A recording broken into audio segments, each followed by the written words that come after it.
For 16 years, from 1989 through 2004, Booknotes was C-SPAN's signature author interview program. Focusing exclusively on contemporary nonfiction, the Booknotes series created an unparalleled television forum for writers of history, biography, politics, and public and cultural affairs. The Booknotes format was simple: one author, one book, 1 hour.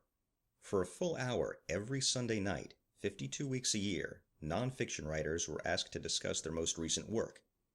Beyond the book's subject matter, authors were also queried about their research, their writing process, and their own lives and influences. The result is a body of televised interviews that serve as a lasting scholarly resource for authors, researchers, students, readers, and educators. George Mason University Libraries is now adding to this trove of information by re-interviewing selected authors about their experiences as part of the Booknotes series.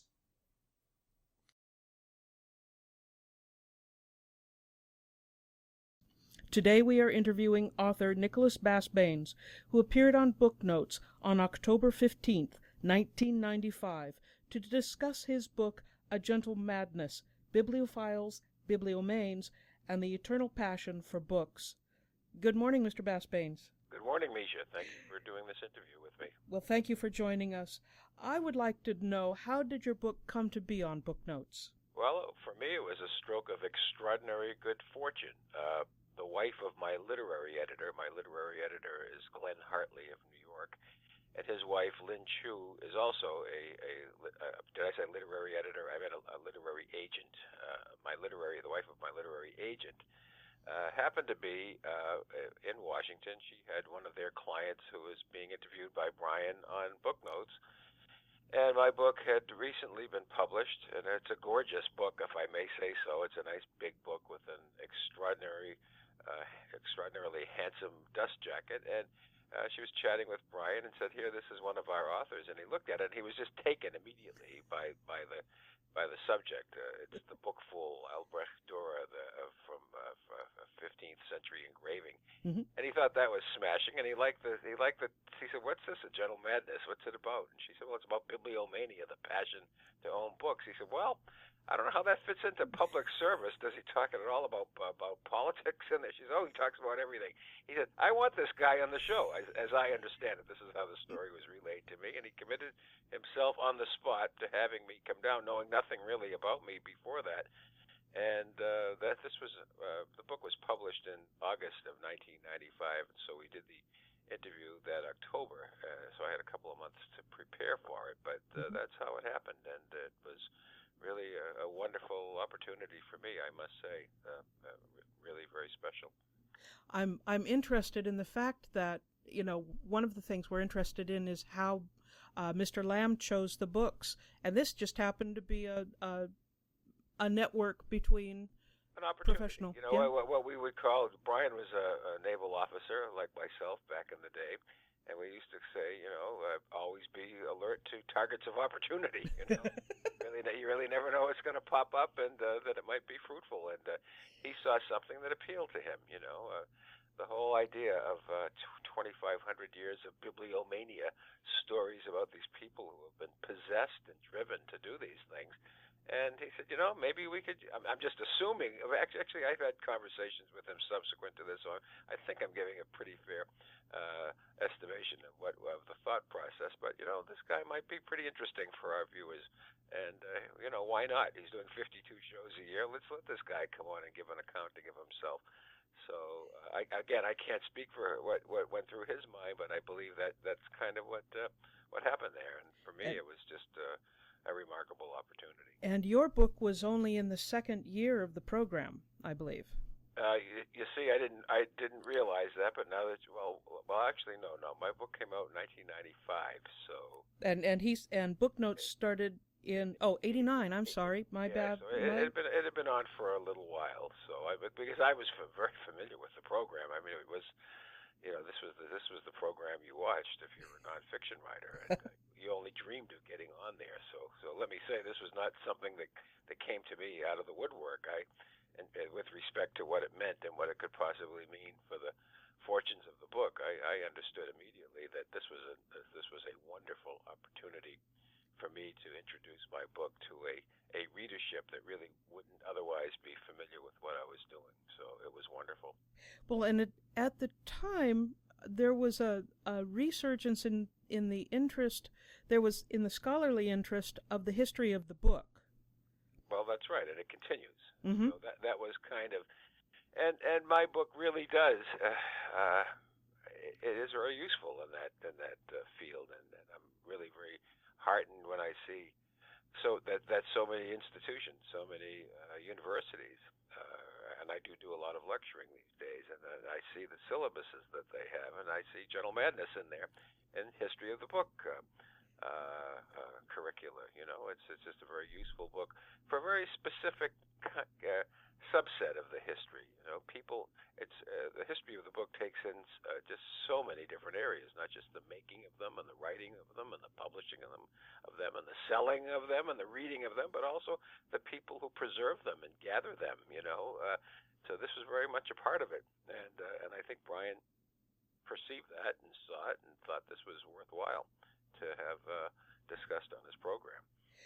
So I would like to find out, how did you prepare for your appearance on Booknotes? Well, I knew my material backwards and forwards, so I really didn't have to overly familiarize myself with the content.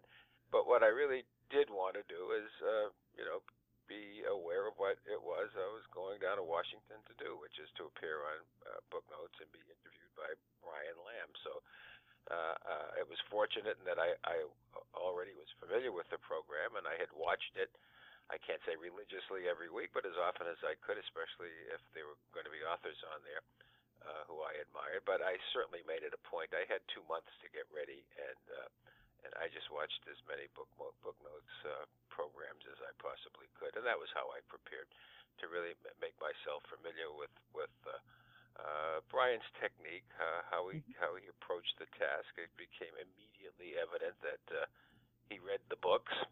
That's and in my business, you really appreciate that and you respect it. So you're going to have to be on your toes. You're going to really have to know your material, and the man's going to ask you some intelligent questions, and he's going to allow you time to answer them. That's really critical and key too. You are really going to be giving something more than sound bites. So really, what I did to really crystallize it is to just watch other episodes of Booknotes, and that's how I prepared myself. Well, your book is so wonderfully anecdotal, with the beautiful stories that you tell. They are wonderful stories. Thank you. Makes it. And let me just interrupt by saying, when Brian did he did a number of anthologies of his Booknotes programs, and I was honored to be in the very first one. Uh-huh. And when that volume came out, and there was an excerpt of our interview in there, and he had them, he had the authors separated like biographers, historians, whatever. But he had a whole section on storytellers. Mm-hmm. And I was so thrilled to see that he had included me in the storytelling section, because as you point out, and as I feel, I am at root a storyteller. I believe that sometimes when you're writing about arcane subjects, when people would ask me over the 7 years of the writing of this book, what are you working on? And I'd say, well, book collecting. I'm laughing about it because I'm doing a book about book collectors. I would get these blank and vacant looks. This is a really boring subject. And I said, well, trust me, it's all about stories. It's all about storytelling. To quote Duke Ellington, don't mean a thing if it ain't got that swing. And really, I believe that everything I write is driven by narrative and driven by anecdote. And thank you for taking note of that, because I consider that a great compliment, because that is how I try to write my books, and to attract readers and to keep them interested.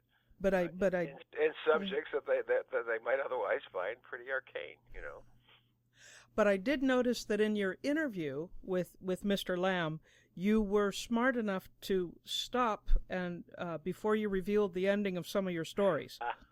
He liked that, he respected that, and he liked it on air, as I recall. And Yeah, and it was it specifically, there was one, the chapter which I regarded then and still regard as kind of the mystery chapter, the one that's called "To Have and to Have No More."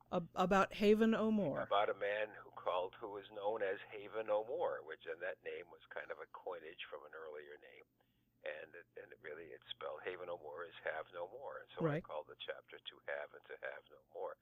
And I won't get into the long details of it here. I don't know if we have time, but it was really about a person who assumed a new identity, and who really conspired he's deceased now, so we don't have to worry about offending him. But basically, he used $20 million of another man's money to build a great library, so that became very interesting to me. And Brian really wanted to know how it turned out on the air, and I said, "You're going to have to read.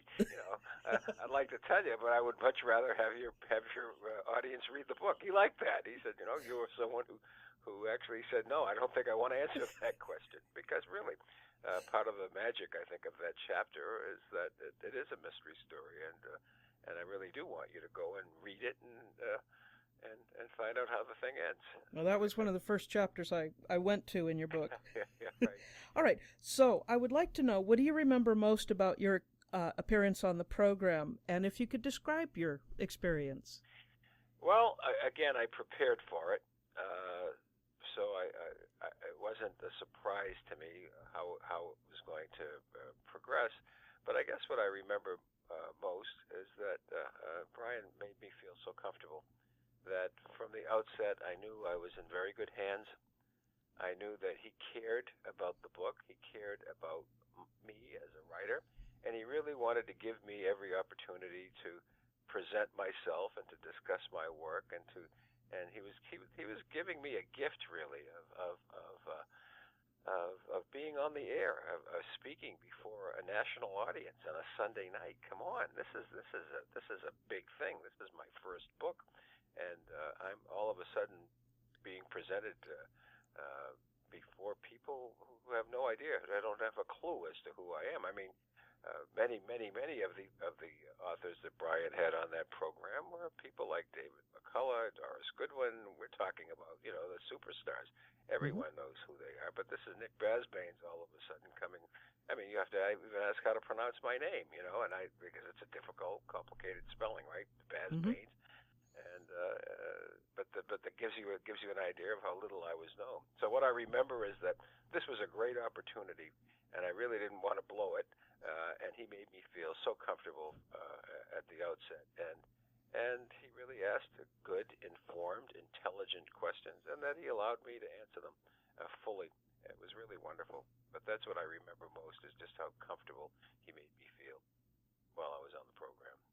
Well, I understand that the facilities are quite small. Do you recall that? The set was very small? Actually, what I recall, it was kind of cute. Yes, it was small, and I've been in smaller TV studios, so I have to say, and I've been in larger ones, but I don't think it was the size of it so much. What I remember is because he liked the dust jacket a great deal, and so he wanted to, and while we were talking, he said one of his questions was, "Boy, I love this image that you have on the cover. Can you tell us a little bit about it?" And I went through the story, and instead of having a slide, having somebody handle this back in the control room, he held up the book, and you could see the camera. So he did that himself. He would hold up the book and show the image that we were talking about. And I remember that was kind of cute that he would refer to the pictures, not only on the jacket, but on the inside. And he kind of had to balance it so there wouldn't be any glare. And I thought that was very charming in a way, that he was not only doing the interview, but orchestrating the art and the illustrations. It was kind of fun. I'm so glad you mentioned that, because I was wondering, watching the interview, did they go back and add that at a later time? But that was done on the fly. Oh, that's great. It was like the old days of live television. We're going to do it as we go. That's great. It was really cute. So Booknotes' hour-long format differed greatly from most of the network television interviews, which lasted 3 minutes or less. What do you think are the benefits and or drawbacks of this longer format for the author and for the viewer? Well, I don't see any drawbacks to it. I mean, it's not a soundbite kind of an interview. You are really allowing the author, number one, as I've said, to give an accounting of himself, herself, and the book. And we're not going to do it in 20 words or less. Let's have some thought. And he would ask intelligent, interesting, probing questions, and he would give you the time to answer. That's so important. I just can't overstate how important, how significant that is. You are so often interviewed by people who are looking for sound bites, whether it's for a quick television interview or some reporter who's doesn't specialize in these things, who's got an assignment to go talk to somebody and do I was actually, pardon me for interrupting myself, but I was once interviewed by a reporter, I won't say for which newspaper, but he didn't even take notes. He was. I said, "Don't you need a notebook? Do you need a pencil? Do you need a paper notebook?" But we didn't even take notes. He was going to go back and write this thing from memory. Oh boy, that's scary. It is scary, and the result was what you'd expect. It was just a very superficial kind of a piece. Mm-hmm.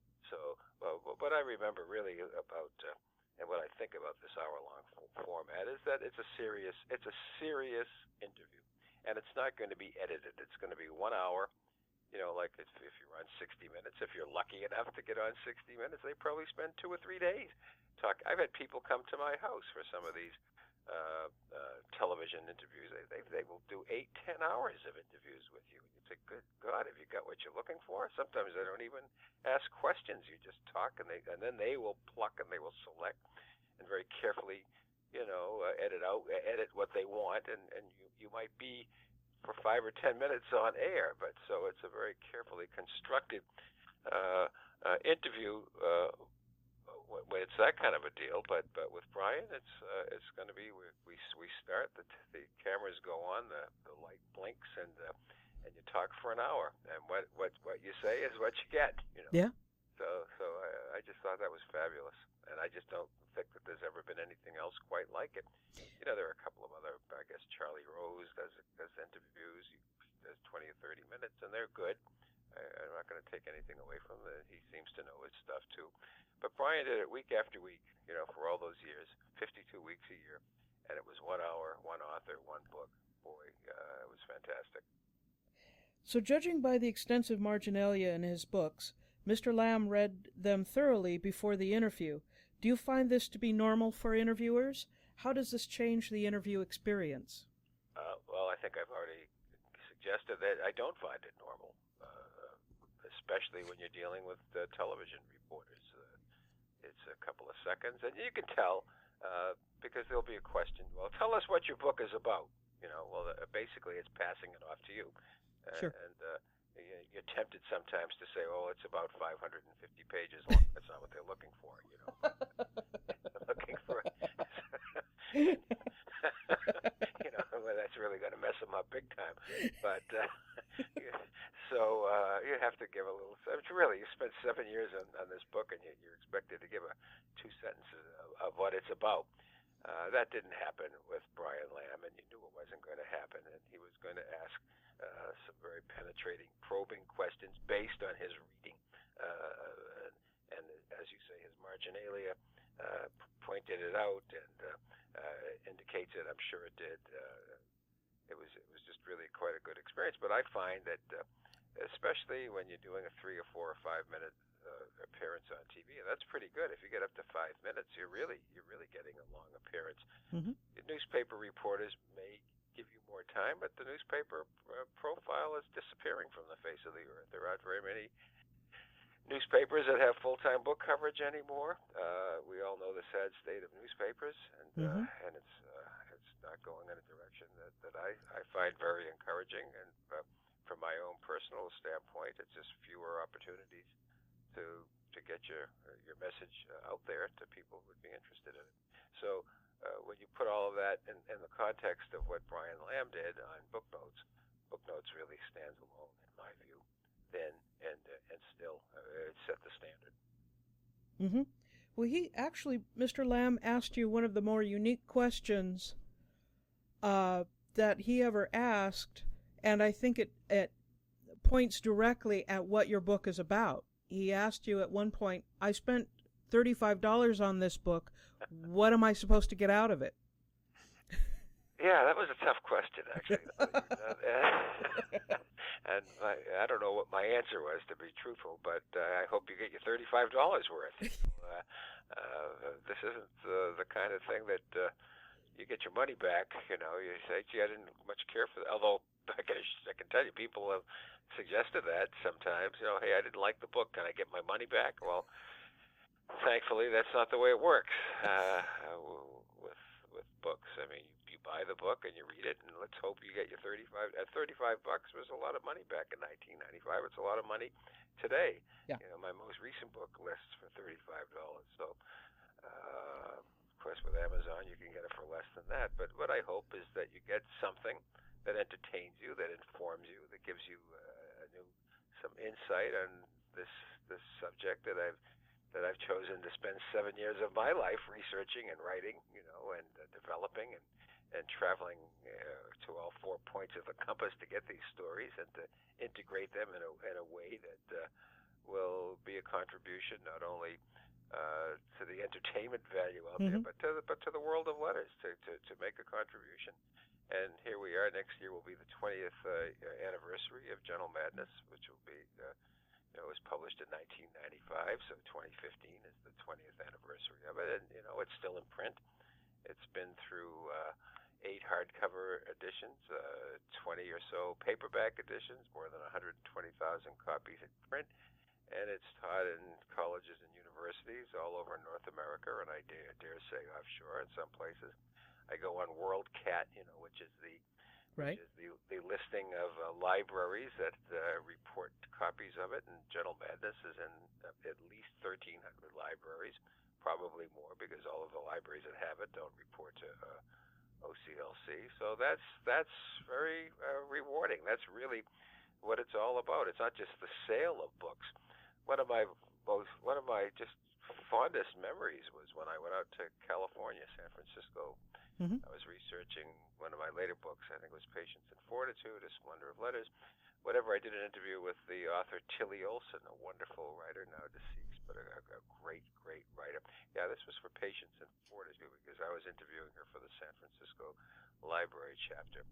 And she wanted to familiarize herself with me. And so when I got to her apartment, and she was a great believer, she wasn't formally educated. She always said that her education came from the public library, and she was a great champion of the San Francisco Public Library that was changing. They were replacing books with electronic books, and that was the subject of that particular chapter. I wanted her insights on it, so I went to her apartment, and when I arrived, she had a copy of A Gentle Madness there, and it was the library copy, and she said, here, take a look at this, and I go to the back, and of course, this was about 1997, 1998, and the book had just, 40 different stamps in it, people who had borrowed it already and read it. I took a photograph of it. I still have the photograph. It was thrilling, this particular copy of this book, and they had multiple copies of the book, had been borrowed and read by no fewer than 35 or perhaps as many as 40 people.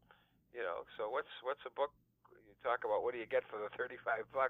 Well, I think this is when you get into a public library, what do they get for their $35?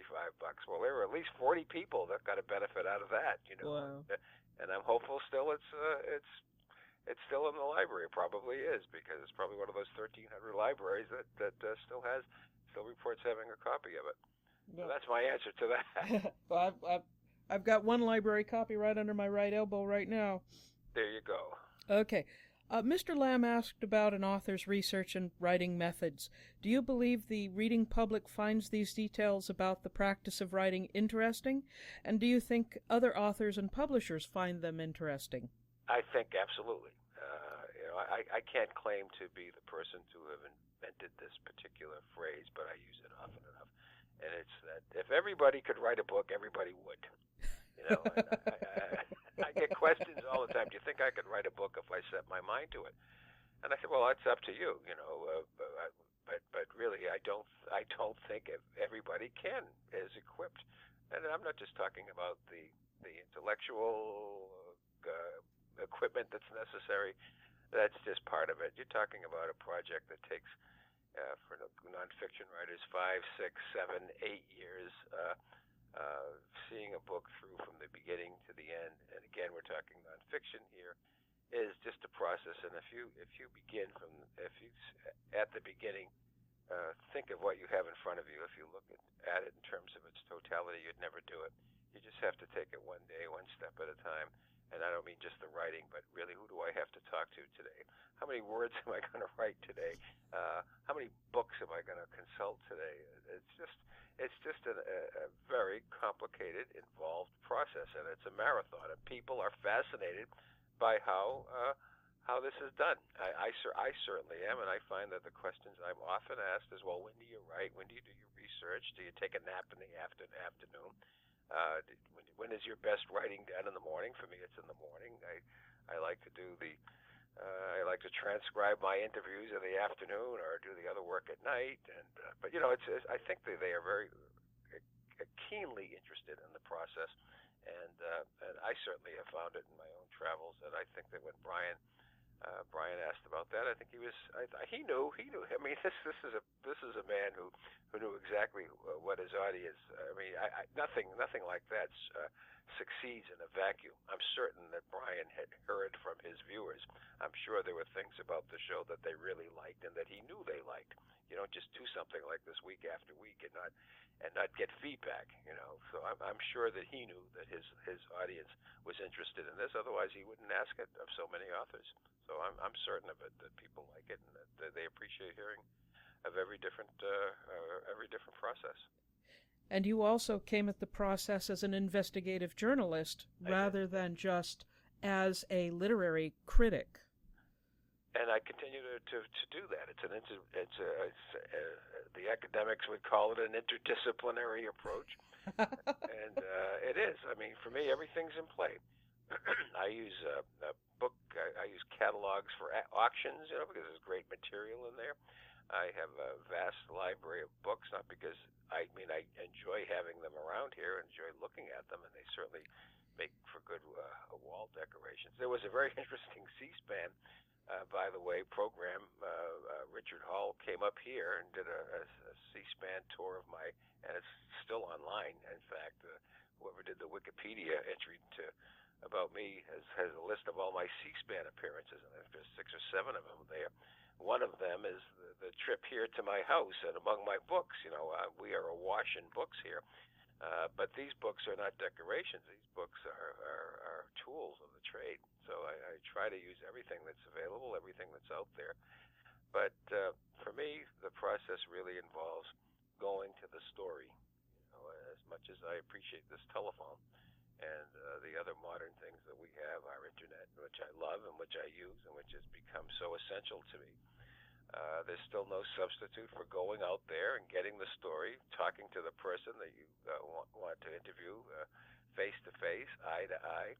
And if you're writing about their libraries or their collections or whatever it is, I think you have to go and see it. I mean, we can all do stories from a distance, I guess, but and many times that's the only way to do it. I've certainly done it, and I'll continue to do it. But for me, there's still no substitute for going to the story, because there are just things that so surprise you that you never expected to find. Mm-hmm. I found that particularly in The Gentle Madness, in the chapter on the book thief, Stephen Blumberg. Yes.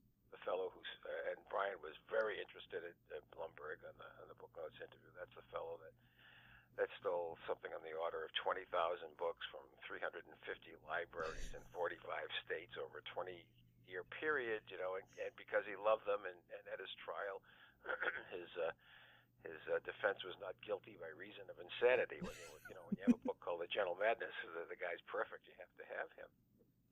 But when they recovered all of these books, the FBI, they put them in a warehouse in Omaha, Nebraska. That was like a secret warehouse. And I really wanted to go to that warehouse and to see those books, and the FBI kept putting me off.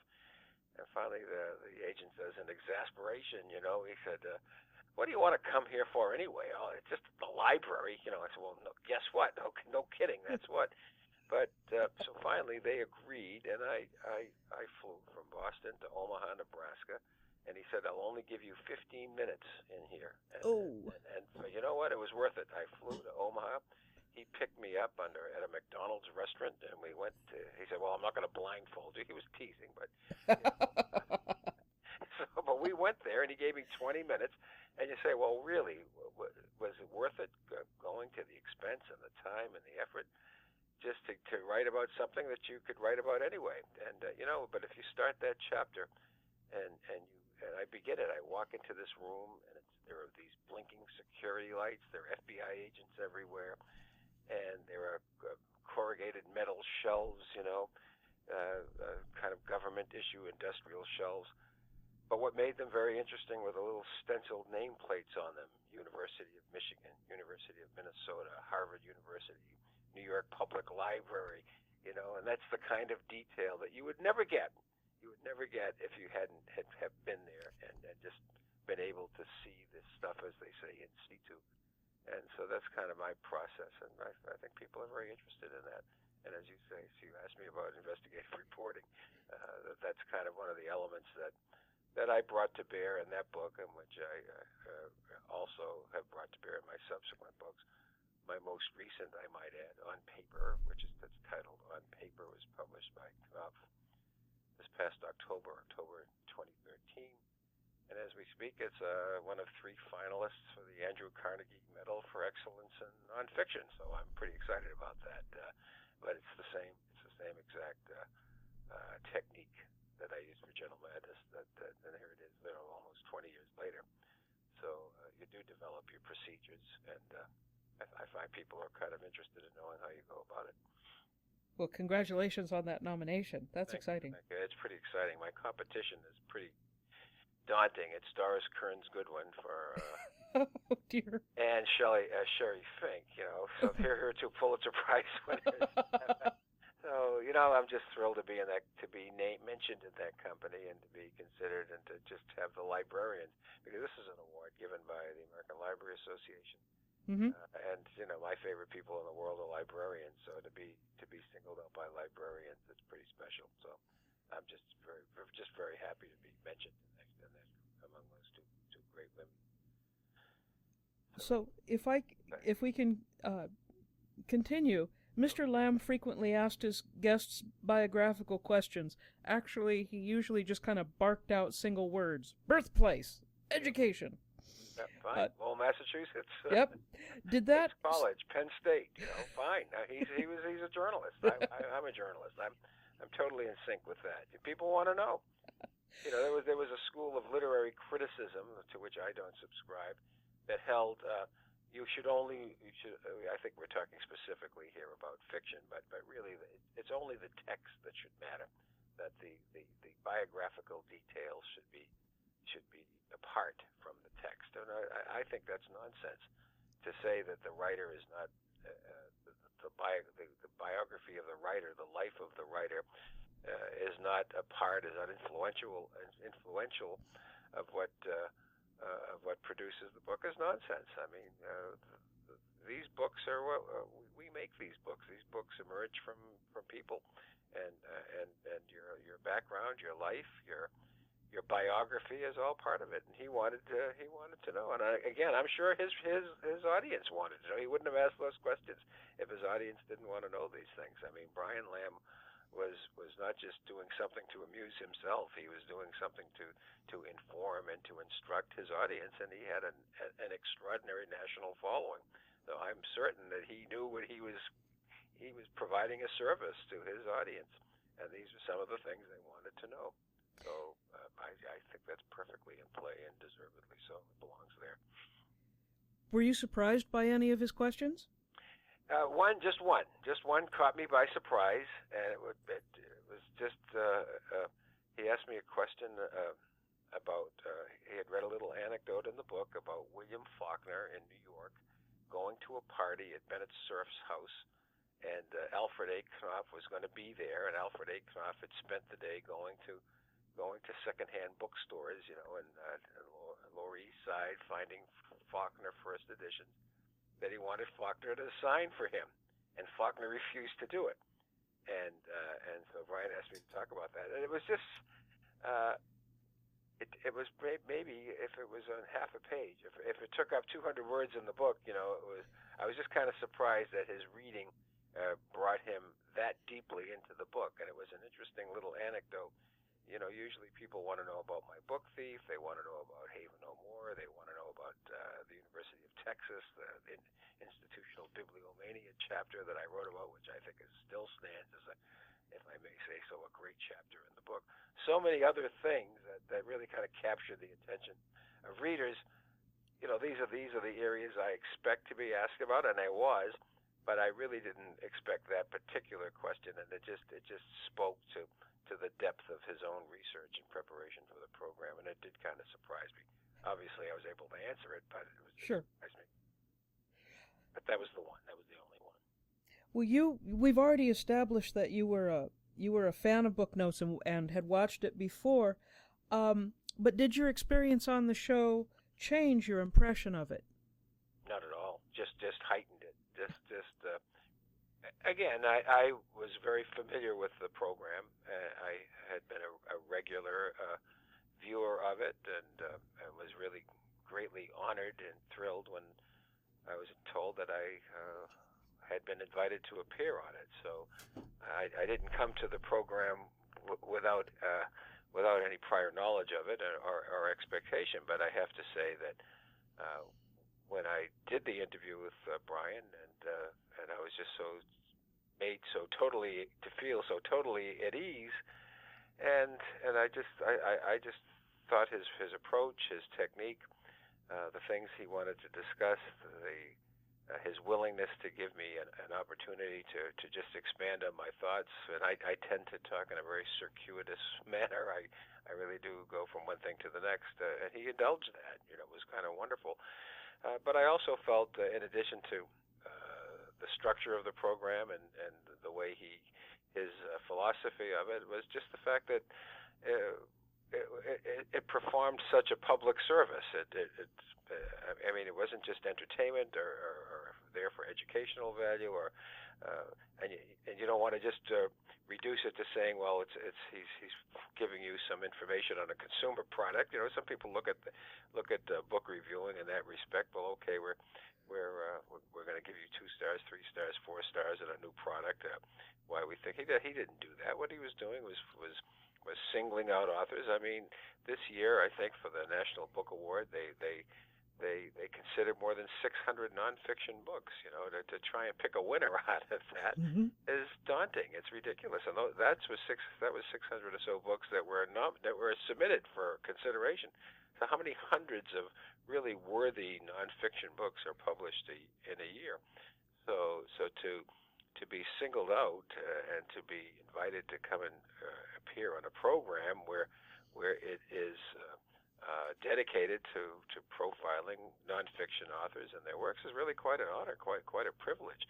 And I admired not only the fact that Brian did this, but he exercised great selection. It wasn't just one particular type of book week after week. Nonfiction covers has a great deal of latitude. I mean, it's biography, autobiography, memoir, history, kind of journalistic types of things. It's really, nonfiction is a very, very broad area, and I think he took pains to be very selective, to give a sense of what is being published in a given year, and to be included in that mix was really quite a privilege and an honor for me. And I came away from my experience there thinking, indeed, what a great public service this has been, and I just bemoan the fact that nothing has come forward to take its place. Others have certainly tried and attempted similar kinds of things, but Brian Lamb had a certain elan and approach, and I think an appreciation for what was being done, and I think a great respect for the creative process with respect to nonfiction. What goes into making such a book? It's not just the writing and the research; it's the thinking. It's coming up with the ideas and shaping these things into between hardcovers into a printed book. And I really believe he was. I haven't had a chance to talk with him in recent years, but and I'm sure he's supportive of the electronic books. They brought a lot to the discourse, and they're there, and people read them. But I also believe that he had a great and abiding respect for the traditional book as we know it, and it was just so manifest in what he did. So I just came away from that experience with a great deal of respect for what he did, and I think, in particularly, as I said, with regard to the public service that it performed, it really did perform a public service, and there was nothing else quite like it, and nothing has really replaced it either. If we can zoom out a little bit and think about the entire Booknotes series, the Booknotes series focused entirely on nonfiction books published between the late 1980s and 2004. What do you think might be the advantage of an 800-book collection with this focus? Well, it's a snapshot, of a certain time in American publishing, in American history. It's because it profiled books that had been recently published, so he didn't jump around and pick an author who had a wonderful book 10 years ago, or 15 years ago, or 5 years ago. So I guess the parameters were that it was new, fairly new, something that's just been released, and we're going to talk about it. And so for those however many years it was, from the late 80s into the present century, it was a snapshot of what was going on. And not only a snapshot of what was going on, but what Brian Lamb, again, this is seen through his eyes, too. He's making the decision, to go back to my earlier point, how many hundreds of nonfiction books are published in a year. So he had to do a vet. He had to go through a vetting process. So you're really getting some insight into the kinds of books that he felt he wanted to discuss on his program and to introduce to his viewers, and that you have all 800 of those books together in one place is remarkable. I say this as a person who also, from 1978 to 1999, 21 years, did a weekly 52 weeks a year, 21-year series of author interviews. They weren't for broadcast, but they were uniformly done in person, face-to-face in Boston or New York or wherever I met these authors, and I did one every week. And I also have a library of about 700 of these books that I've retained, and and as I look at them, I say, well, what is this? Of course, the books in my library are not just nonfiction, but I was a literary editor for a newspaper in Massachusetts, and then syndicated in about 30 other newspapers around the country, largely in university cities and state capitals. So it was a lot of it was really what I felt was something worth writing about in a given week. It would be an interview with an author.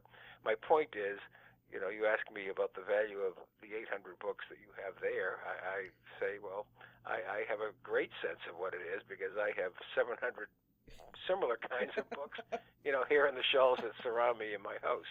And when you look at the books, you're looking at the representations of not just what's between the hardcovers, but the authors who conceived these subjects, or created them, wrote them, and you have them all right there, and they are a resource, and particularly since Brian annotated them, so you have his thoughts and his perceptions written right in there, and you have the tapes of his broadcasts.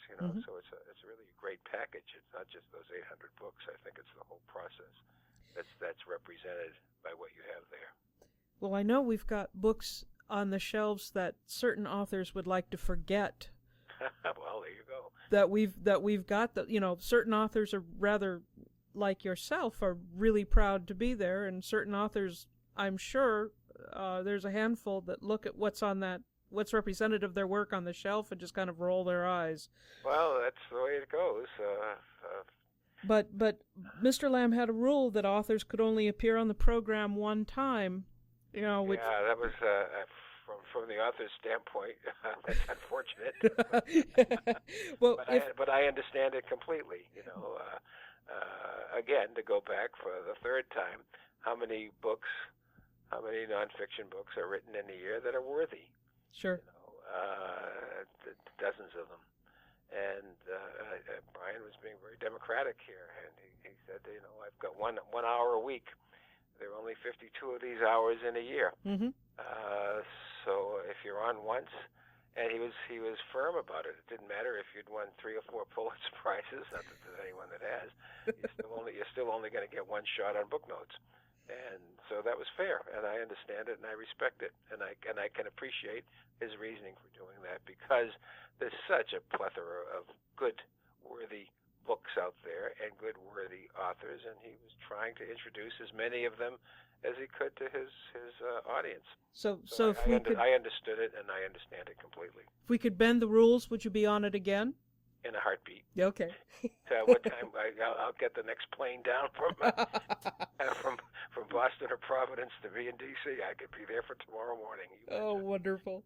Was there a difference in sales or national attention for your book after you discussed it with Brian Lamb on Booknotes? Yeah, that's a good question, because if you know anything of the publishing history of Gentle Madness, it was my book was. Really very hard to place with a publisher, and so many New York publishers passed on it. The feeling was not the merits of the writing or the concept or the premise, but that the general belief that it was so arcane that a general readership wouldn't be interested in it. I mean, really, who's interested in a bunch of crazy book collectors? That was part of the going thing. And so many publishers passed on it, and then Ellen Peacock at Holt took a chance and published it, and the first printing was like 4,900 copies, which sold out, by the way, in 3 days. Within the first month of publication, which was August 1995, we were into our 3rd hardcover printing. Ultimately, there would be 8 hardcover printing. So I think by the time I got onto the program in October of '96, the book was getting wonderful reviews. I mean, it didn't get a bad review anywhere. It had been reviewed beautifully in the New York Times. Michael Turner at the Washington Post, Pulitzer Prize-winning critic, gave it a fabulous review. And it had, I think, in the whole history of that book, there were only 2 advertisements. There was one in the New York Review of Books for Christmas, and there was another one in the Times, a very small one in the Times Book Review. But otherwise, the popularity and the reputation of that book was passed and spread around by word of mouth and by good reviews. And then I got on Booknotes, so there was already a nice buzz going for it, and I was signing. In fact, I did the Lamb interview in October of '96, so I was in town at the same time to do. There was an antiquarian book fair going on in the district, and I must have signed, I don't want to exaggerate, but easily 150 copies of the book, which was astounding. I mean, there was a line, a long line of people who had heard about it, and they were bibliophiles, and nothing like my book had been done before in this particular field, so it was really getting a buzz. So I can't say that, getting onto Booknotes made the book what it was, but it really did elevate it to a higher level, introduced it to more people who wouldn't normally be interested in this subject that I was writing about came to it. The interview was a great success, because it must have been, because they rebroadcast it over and over again, and you can still see it online. It's oh, sure. So and the sales just kept on. I'll tell you what I believe to have been. I can't say it was entirely attributable to Booknotes, but I certainly think the Booknotes had a lot to do with it, is that the paperback was supposed to come out in 1996. And so there's always confusion now when you go to the copyright page, and it says there, this is the first OWL edition. Well, the OWL edition was the paperback, and it was supposed to come out in '96, but because the hardcover was doing so well and continued to do very well after the Booknotes appearance, they didn't bring out the paperback until 1998. They waited 3 years. Oh my!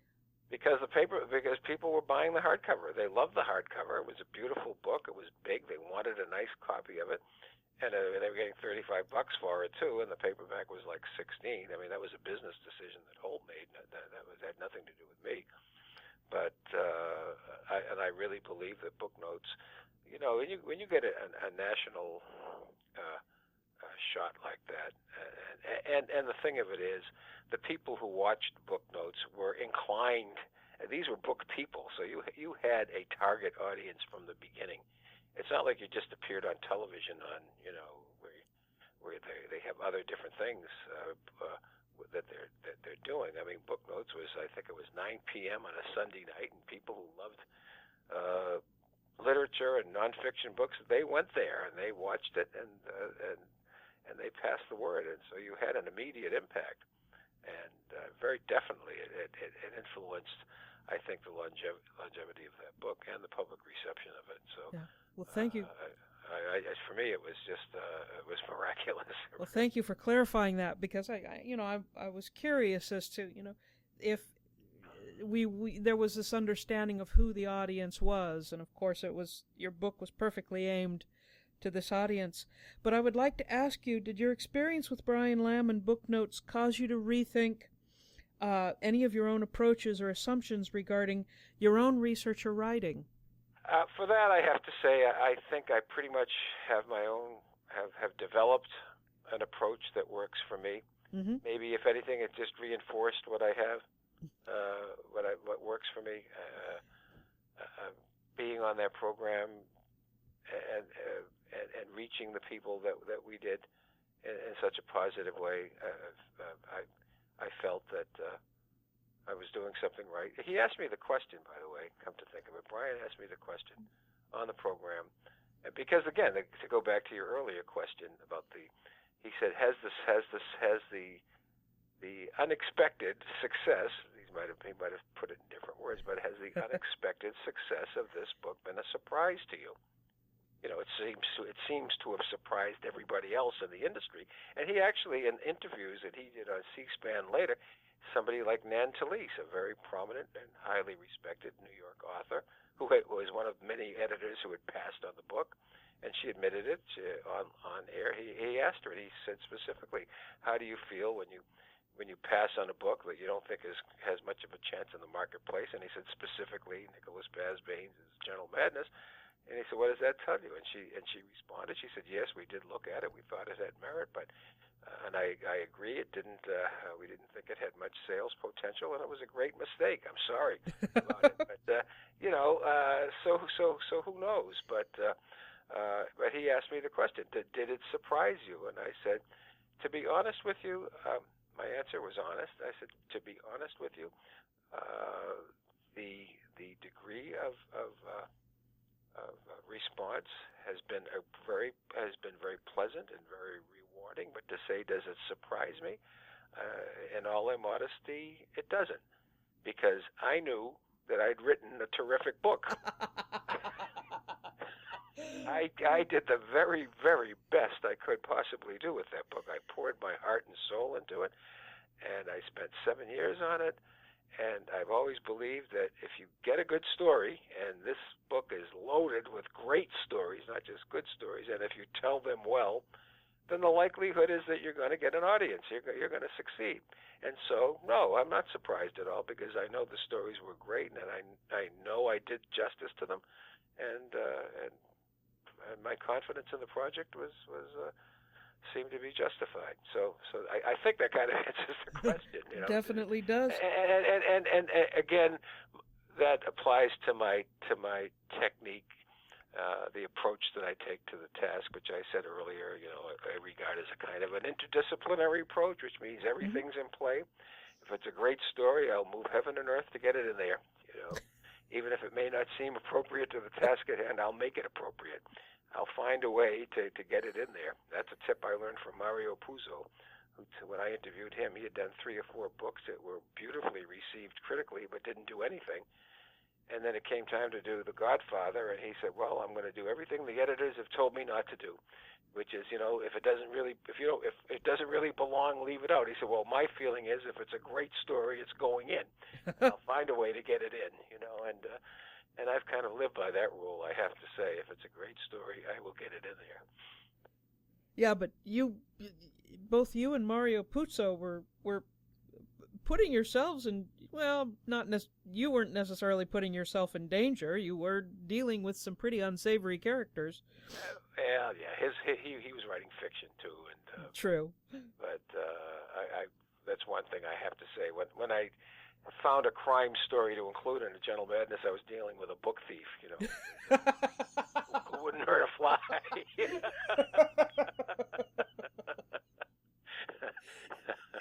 Kind of funny. But anyway, I hope that was responsive to the question. Yeah. Yeah. Oh, yeah. Yeah. So, so I'd like to know, what have you been working on after this book, and which works Gentle are you most Madness was pleased the with? first, so Sure. Joe Heller's first book was Catch-22, and that's a tough one to follow. Absolutely. And I wrote a book called The Gentle Madness, and that phrase has entered the language of, and people say, well, I've got the gentle madness, or I'm gently mad, and they don't even sometimes attribute it to the title of the book. And that's a compliment in a way when you coin a phrase like that, and it becomes idiomatic to describe bibliomania. You're doing something right. There you go. On the other hand, it made it a tough act to follow. But I have done 8 subsequent books, and I'm proud of all of them. Patience and Fortitude was kind of a companion volume to Gentle Madness. It did expand the field a little bit. It wasn't just collectors, but it was libraries, librarians. Again, some people might think that's boring, but if you tell a history of kind of a very selective chronological history of the development of libraries and booksellers, book people, book places, that was Patience and Fortitude. Then I did Splendor of Letters, which took in book issues of the day. Then Every Book Its Reader, which was my reading book, which I put together a dream team of people who have been influenced by the things that they have read and how they helped shape the world in many respects. So there was that. And then the most recent book, called On Paper, was really kind of a departure for me, because the initial premise for that was to examine the stuff of transmission, the various writing surfaces that we have used for books, which have been many: baked clay tablets, papyrus, which is not paper, silk and bamboo and china. I mean, any number of different things, pottery shards, whatever, palm leaves, and then for over 1,000 years, paper. And so it's really that book started 8 years or so ago. It took me 8 years to do that one, as an examination of writing surfaces, but it took off and just acquired a life of its own, where it became kind of a cultural history of paper in general. And out of 18 chapters, I think only 3 or 4 deal with libraries and books. And I'm just exceedingly proud of that book. It's had absolutely fabulous reviews and a nice response. And as I mentioned, it was shortlisted for the Andrew Carnegie Medal, which is kind of cool. And, and so it's been a nice ride for me, I have to say. I've done, I guess it's 9 books now, and I'm getting ready to start another one, which I'm not quite prepared yet to say what it is, because it's under submission, not the book itself, but the proposal, and one never knows, do one. It's met with a very good response so far, but you don't know until you see someone actually making an offer for it. I'm confident I'll be starting work on very shortly. And it will be book related. It'll have a book inspired theme, but it'll be more of a biography of some very interesting people and their times. And it really shouldn't take that long to do, because I can pretty much do the whole thing in the Boston, Cambridge area. It will be set around here in the 19th century, so that's a lot. That's giving you a lot of information. You could probably figure out what it is. Well, we're definitely looking forward to it. If I could ask, in your estimation, what has been the lasting impact of Booknotes in the then contemporary American society, and perhaps in subsequent times? Well, I just think that it set the standard. It set the standard for the author interview in broadcast journalism. I acknowledge that it was just nonfiction, not just nonfiction, but it was limited to nonfiction. But it set the standard. It was an hour-long program where an author was given the privilege and the time to present himself, to present herself, and the work at hand. And nothing quite like it has come along since. And it was really a watershed moment, I think, in the process of introducing books and authors to to an interested readership. Mhm. Just set the standard. I don't know how else to Sure. to define it. Well, is there anything, this is my last question, is there anything you would like to add regarding the Booknotes program, C-SPAN, or Brian Lamb? Okay. Yeah, I just want to say that I just so profoundly appreciated Brian Lamb's dedication to books, to authors, and the creative process, and that he made it a point to introduce, I'm kind of reading this now because I've thought about it, the work of so many worthy writers to a very important national audience. His approach to the task was to encourage his guests to give an account of themselves and their work in one uninterrupted hour. And he allowed us the freedom to speak our minds. It was wonderful, and I'm honored to have been a part of it. Well, Mr. Basbanes, thank you for agreeing to do this oral history interview and for sharing with us your experiences on this groundbreaking television interview program. We certainly appreciate it.